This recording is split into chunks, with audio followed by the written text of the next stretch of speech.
انتخابی نتائج میں مبینہ ردوبدل، سنی اتحاد کونسل کا گرینڈ الائنس بنانے کا دعویٰ۔ اسد قیصر کہتے ہیں ملک میں آئین کی بالادستی چاہتے ہیں، ان قوتوں کو اکٹھا کر رہے ہیں جو دھاندلی کے خلاف ہیں۔ سندھ، بلوچستان، خیبر پختونخوا کی تمام سیاسی جماعتوں سے بات کریں گے، وکلا برادری سے درخواست ہے وہ بھی ساتھ دیں۔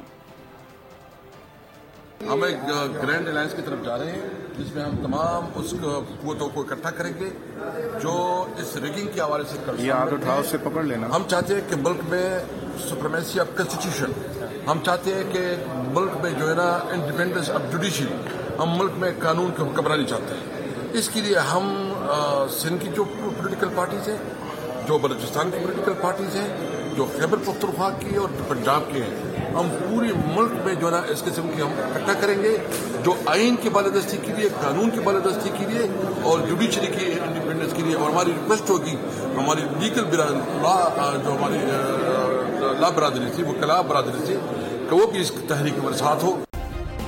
سبسکرائب کریں اور بیل دبائیں تاکہ کوئی خبر رہ نہ جائے۔